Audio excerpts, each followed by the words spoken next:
أعوذ بالله من الشيطان الرجيم. بسم الله الرحمن الرحيم.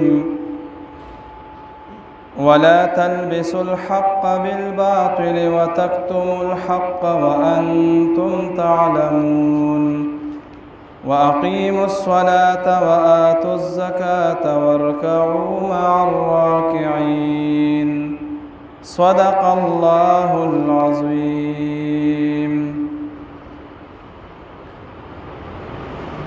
مخکې آیتونو کې الله تعالی په بنی اسرائیل باندې چې کوم انعامات کړو دا غي تذکرہ اجمالی طور بیان کړه. اوس په دې آیاتونو کې پړومبي آیات کې د بنی اسرائیل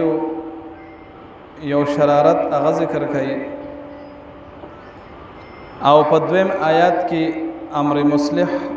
هغه بیانېږي چې صرف انسان که په ژبه باندې اقرار د ایمانو کې او په زړه کې تصدیق کې په دې باندې نه کافي کېږي بلکې دی به عمل صالح هم کوي او په اعمال صالحو کې د ټولو نه بنیادی عمل دا چې کوم نموز دی نو امر مصلح هغه ذکر کېږي او د بنی اسرائیل یو ناکاره شرارت او یو ناکاره خصلت الله تعالی هغه بیانوي. خلاصه دا ده چې مخکې آیات کې چې څنګه بیان شو الله تعالی د يهودو نه په تورات کې دا وعده اغسته و چې کله دنیا ته نبی آخر الزمان تشریف راوړي نو تاسو ټول به په ایمان راړی باغین رستو به نور دینونه او نور آسمانی کتابونه منسوخ شي او په دې وعده باندې د کلک اقرار هم کړو. اوس د انتظار باندې و چې نبی علیہ السلام به دنیا ته تشریف راوړي. دای خو خپل کې وی چې نبی آخر الزمان دا به په بنی اسرائیل کې راځي. الله تعالی هغه بنی اسماعیل کې راولېګو نو دای د زد او د حسد په بنیاد باندې د پیغمبر علیہ السلام د نبوت نه انکار وکړو. د الله تعالی چې کوم وعده ته غسته وداغي نقض وکړي ما تکړه داغي مخالفت وکړو او دا چونکه اهل علم او اهل کتاب د سره آسمانی کتاب نو په دی وجه باندې د خلکو نظر دیته نو دوه قسم خلکو چې کله نبی علیہ السلام دنیا ته تشریف راوړو د نبوت داوی وکړه نو دوه قسم خلکو یو هغه خلکو چې هغه ته سنا سه حق رسیدلو خو چې مزید ځان به د دینه پوکو نو حق او باطل دا به بالکل ګډ وډ کو انو هغه له په اسلام کې شکوک او شبهات هغه پیدا کړل او بل هغه خالی الذهن خلکو چې هغه ته د سر نه حق نو رسیدلې نو کاغی بد د يهودو نه تاسو کو د نبی رسول الله په باره کې نو دای بوته چې مونږ ته پته نشته وګورئ په تورات کې څه حکم شته نه په تورات کې خو چې کوم ذکر د هغه د دې پیغمبر باره کې نه ده کوم صفات چې ذکر دي نو هغه هم ته په تورات کې نه دي ملاو شوی دای کې چې کوم صفات دي نو الله تعالی په دې آیات کې په دای باندې زجر کوي او د دې د شرارت هغه ذکر کوي او مونږ تاسو ته دا سبق را کوي چې حق او باطل دا به ګډوډوي نه او دغه رنګي حق دا به پټوي نه. نو فرمایي ولا تلبسوا الحق مگر وډوي حق لرا بالباطل د باطل سرا وتكتموا الحق او مپټوي حق لرا وانتم تعلمون او حال ده چې تاسو پوئږئ چې نبی آخر الزمان واقعي برحق پیغمبر ده یا وانتم تعلمون او حال دا چې تاسو پوهی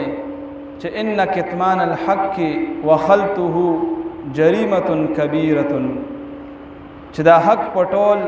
او دا حق او باطل ګډوډول خلکو باندې شک او شبه پیدا کول په دین اسلام په باره کې دا څومره لوی ګناه دی وانتم تعلمون او حال دا چې تاسو پوهیږئ چې دا حق پټول دا حق او باطل یو بل سره خلط مل ګډوډول دا څومره لوی ګناه دی او بیا هم تاسو چې نه کوئ نو په دې کې دا تعلیم دی چې حق دا به نه پټې بلکې حق دا به ښکاره کې دا به څرګندې اگر که تا ته په هر قسمه تکلیف او حالات مخې ته راځي زمونږ په دین اسلام دا خصوصیت دی چې حضرات صحابه کرامو ته که هر قسمه تکلیف راغلی دی خو هغوی حق پټ کړی نه دی حق څرګند کړی دی تر دې پورې چې ژوندي صحابه کرام د تیلو په کړۍ کې لاس خونه تړلې شوي دي غورځول شوي دي خو هغه خپل حق هغوی پټ کړی نه دی دغه رنګې د تابعینو په دور کې د امام ابو حنیفه رحمت الله علیه جنازه دا د جیل نه وتې ده د دې حق د ښکاره کولو دپاره هغه جیل ته تللی دی او امام احمد بن حنبل رحمت الله علیه د دمشق په چوک کې په کوړو باندې وهل کېږي د حق په مسله باندې کلک ولاړ دی حکومت د معتزله دی هغه یو طرف ته دی حکومت یو طرف ته دی امام احمد بن حنبل رحمت الله علیه بل طرف ته دی کلک ولاړ دی په مسله باندې او حق هغه نه پرېږدي دغه رنګې امام قرطبي رحمت الله علیه یو واقعه ذکر کوي د ابو حازم تابعی رحمت الله علیه یو پیروی مدینه منورې ته سلیمان بن عبد الملک چې کوم هغه راغی چې حج له بلاړ نو اکثر مدینه منورې ته بتل د نبی اسلام روزه مبارکې ته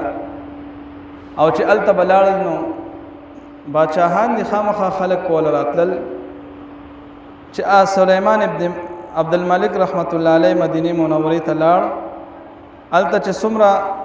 مشهور خلکو لولو خلکو هغه ټول دغه ملاقات لرالل بیا چې کومنو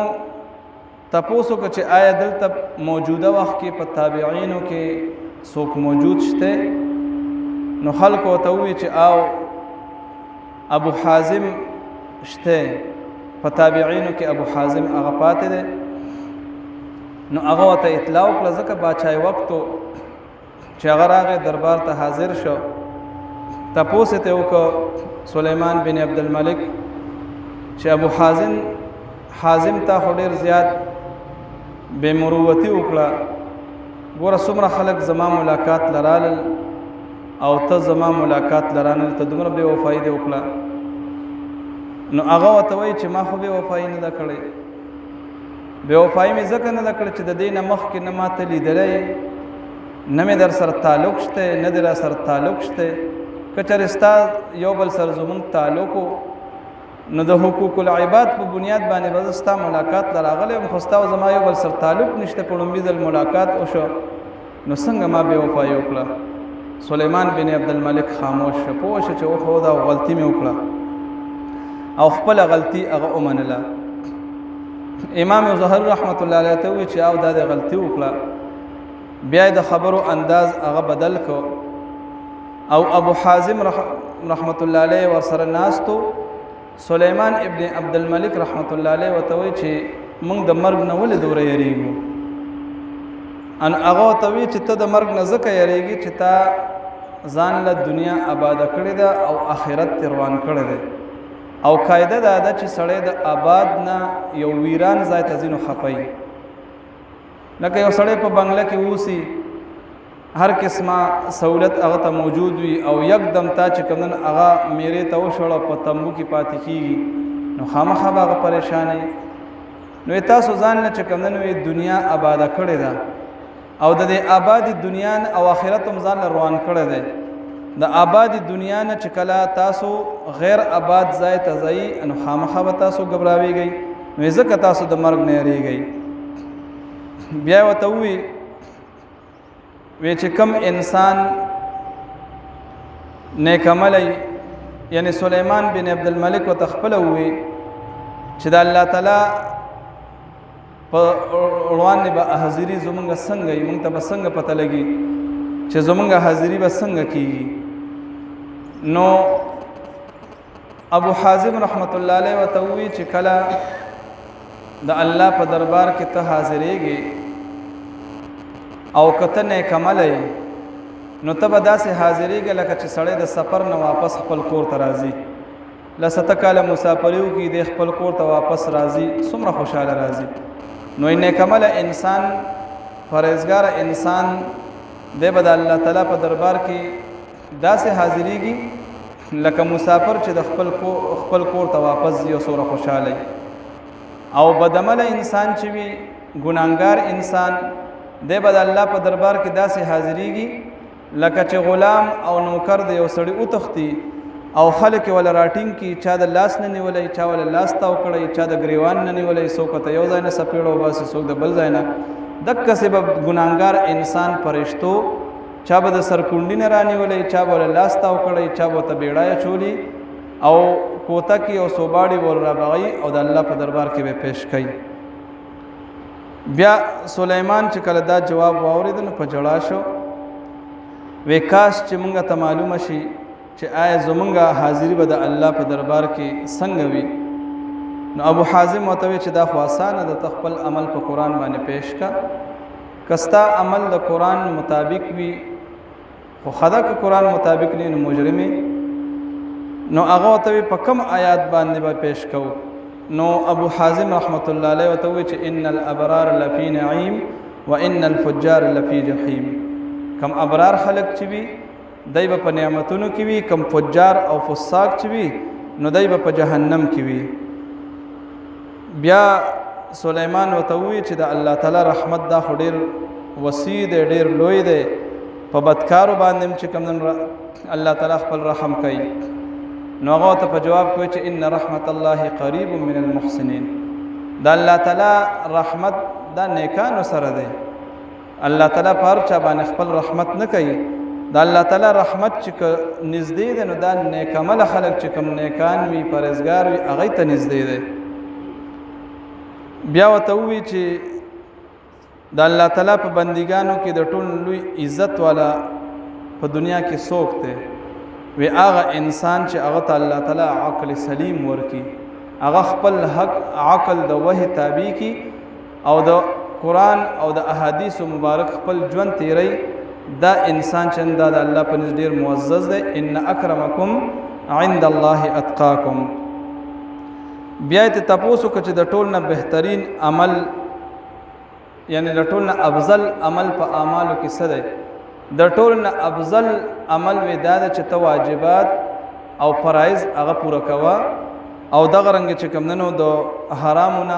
پرهیز کوه. دا د ټول نه بهترین عمل دی. واجبات هغه چې کوم نو او فرایض هغه ادا کوه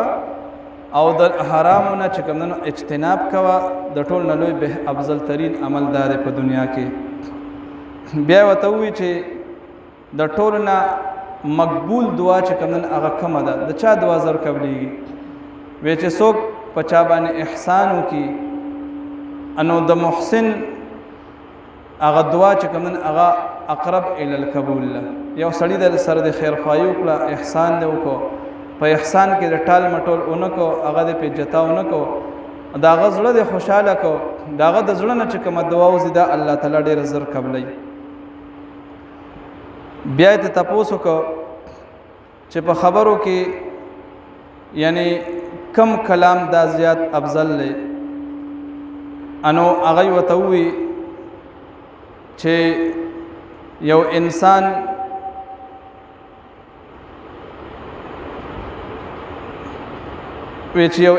د الله تعالی خوب هغه داسې لري چې لکه څنګه چې یو حاجتمن د بل نه په یره کې وي او دغه رنګ هغه سره امیدونه وابسته وي. یعنی کم یو کلام دا افضل دی؟ وی هغه کلام افضل دی چې یو سړی نه ستا یره وي او هغه سره ستا امیدونه وابسته وي او داغه پړوان ته حق خبرو کې دا کلام افضل دی. خبره خوري یو خې کوي، خو چې کله وخت در اختیار راشي نو بیا ډېر خلک چې کوم نن د رښتیاو باندې ګټه کیدي وی هغه کلام افضل دی چې د کم سړي نه ستا یره وي خوب وي یا هغه سره ستا امیدونه وابسته وي او د هغه وړاندې چې کوم نن ته حق خبره وکړي تا خپل امیدونو خپل حاجاتو ته نه ګورې صرف د الله تعالی د یرې نه یو ښه خبره میدان کې کیدي دا بهتر خبره ده. بیا ورته وایي د ټولو نه یعنی کمکل انسان دا څوک دی؟ وی د ټولو نه بیوقوف او کمکل انسان په دنیا کې هغه دی چې یو کس په بل باندې ظلم کوي او د ظالم امداد وکړي د ظالم سره په ظلم کې مبتکزان شریک کی نو دا وی د ټولو نه چې کوم نن احمق او بیوقوف دی او دا هم تقریبا عام دی کې موږ مبتلا یو طرف ته یو سړی ظلم کوي او بل ور سره په مبتکزان ملګرتیا کوي څوک په مشورې ور کوي څوک ور سره تعاون کوي څوک ور سره څه کوي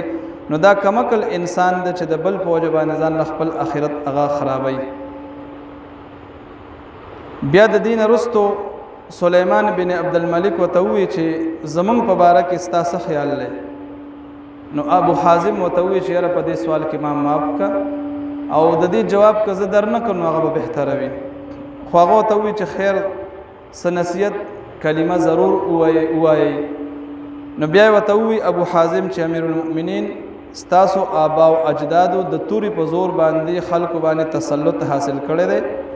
او په زبردستۍ باندې د خلکو د مرضی خلاف حکومتونه قائم کړي دي او د دنیا خلک هغه قتل کړي دي او کچره هغه ته پته ولګي چې د هغه د رخصتېدو نه هغه سره څه حشر کیږي نو ته هم په هغې باندې ډېر زیات خفه شې. چې کله دا جواب وله ورکو نو هغه درباریانو چې کوم ننو د باچا مزاج ته وکتل ابو حازم ته وی چې تا خو دا خبره چوکړه دا خو نکړه. ابو حازم ته دا خو ما بهترین خبره وکړه ما خو اول معذرت وکړوي چې زمونږ باره کې ستاسو خیال لې ما ته وی چې د دینه ما زه معذرت کوم د باره کې وزه جواب در نکم خو هغه وی چې نه خامخا جواب راکړي چې جواب یو غوښته نو ما به خامخا جواب ورکو. نو د دې په وجه باندې د باچا مخ کې حق کلمه ویل رښتیا ویل چې کوم دا ټول نه لوی جهاد دی. اوس دې ځای کې ابو حازم رحمت الله علیه سیاره محسوس نکړه سخو په محسوس نکړ د باچا نه امیدونه هم ډیرو دی خو د باچا نه يرم ډیره وا خو چې کله حق خبر رااله نو صفای وته وی چې ستاسو مشرانو د توري په زور باندې چې کوم حکومتونه قائم کړي دي په خلکو باندې ظلمونه کړي دي او خلکو کې قتل او قتال کړي دي نو دا خبره ډیره زیاته ګرانه وا او دا د دې آیات مصداق ته امام قرطبی رحمت الله علیه چې دا لوی واقعه ذکر کړی دا د دې آیات د پاره ذکر کړی دا چې په دې کې ابو حازم رحمت الله علیه څنګه حق بیانی کړی دا. بیا سلیمان بن عبدالملک رحمت الله علیه وتوی چې زمونږ د اصلاح او د درستېدو د پاره څه طریقه کار دی نو هغه وتوی چې تاسو تکبر پرېږدئ مروت اختیار کړئ د خلکو حقوق ادا کړئ په انصاف سره تقسیم کوئ. بیا وته ابو حازم ته سلیمان بن عبدالملک وی چې ته به مونږ سره پاتې کېږي ستا غونته کې کسانو مونږ ته ضرورت دی نو هغه ورته ووایي چې الله تعالی دې ما د تاسو نه وساتي داسې مال او دولت او داسې عزت باندې زه څه کوم چې زما په آخرت تباه کېږي. بیا ورته سلیمان ورته ووایي که ستاسو حاجت وي ما ته ووایه زه به پوره کړم. وی یو حاجت مې شته که پوره کولی شي؟ وی څه حاجت دی؟ وی هغه دا حاجت دی چې جنت ته د تلو او د جهنم د خلاصېدو بندوبست راله وکړه. هغه ته دا خو زما اختیار کې نه دی. وی چې دا د اختیار کې نه بیا مې تا ته نور حاجت نشته. بیا چې کوم نو سلیمان بن عبدالملک چې کله رخصتېدو نو 100 دینار چې کوم دا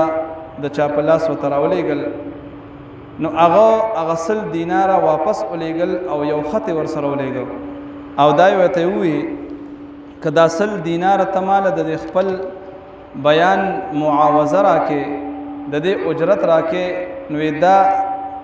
ما ته چې کوم د خنزیر نه بدتر لګي او کچر دا 100 دینار ته ما ته راکې په دې نیت باندې چې زما په بیت المال کې حق ته انو زما په شان نورم ډیر علما دي په کار دا چې هغه ته د مسلسل دینار ملاو شي لہذا زه د اصل دینار استا نشم اغسته او هغه چې کومنه بادشاہ ته واپس کړل نو د دین دا معلومیږي چې کله د حق ځای راشي حق مسله راشي